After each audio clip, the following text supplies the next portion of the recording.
And I want to just close with a personal anecdote today of another quote that I heard.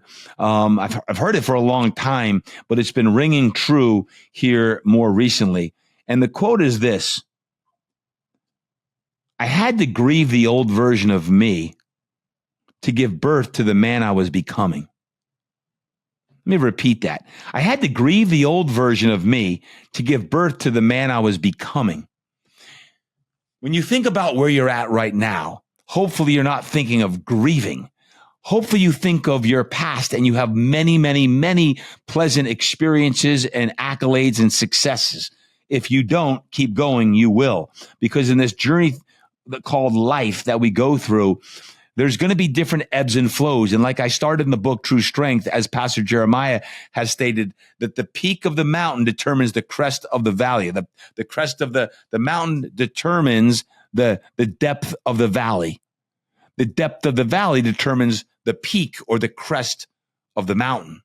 The higher you are, the lower you can go. The lower you go, the higher you can rebound up. Sometimes you need to grieve the old version of yourself. And if that's you today, then start grieving the old version of yourself. But you must declare today that old version's dead.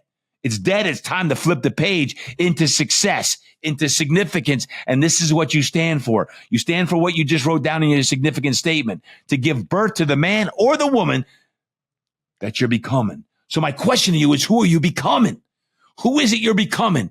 This man or woman, this parent, this mom or dad, this husband and wife, who are you becoming?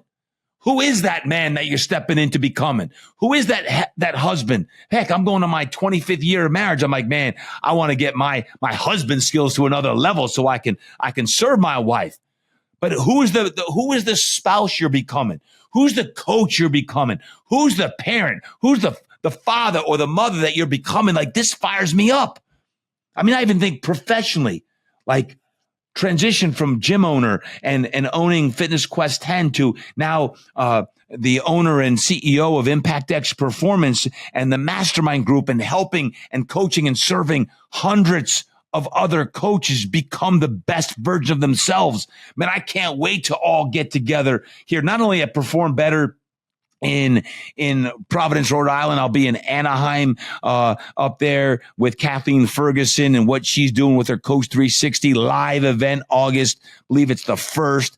Man, live events. But Montana is going to be the grand poobah of all of them, right? That's where we come together and we go to that next version, that next iteration of ourselves, where we give birth now into that person, that man or woman that we're becoming. But know this: life continues to unfold, but there's going to be times where you got to shed the old skin. You got to grieve that old version. You got to let it go and step in and not look back. That's why that front windshield is always 10 times more. It's bigger than the rear view mirror.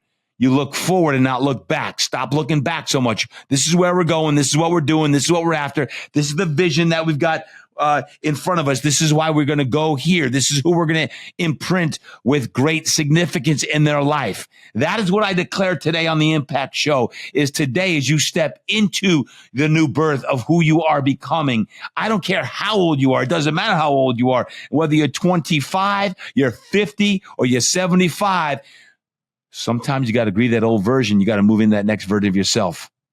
And that is you today. And my question for you to think about and work on is, who is that new man or woman that you are becoming? And declare it today and write it down today. Right next to your significant statement is, I am ... I am ... And then you go become it. My friends, I want to say thank you so much for always listening to the Impact Show.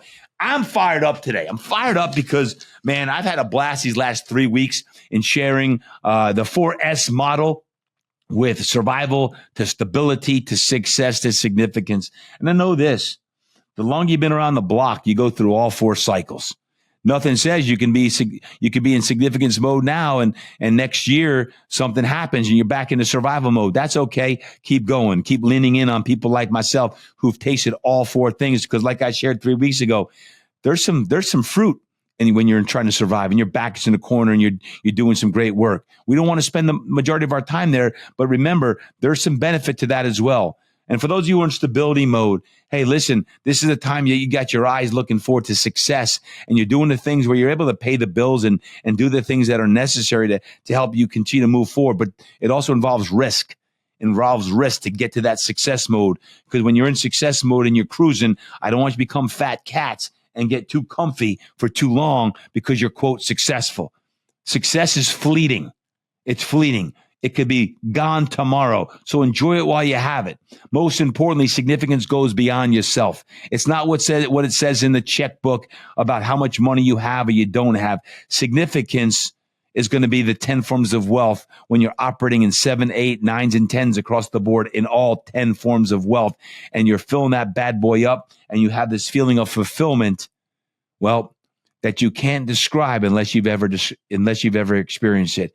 And I hope that today, after this 3-week whole series, that you're feeling it. I feel like it was a sermon in some ways. And that, my friends, is what impact is all about. I love you guys. I can't wait to see you real soon. But until next time, remember, train hard, eat right, live inspired, and go create impact today.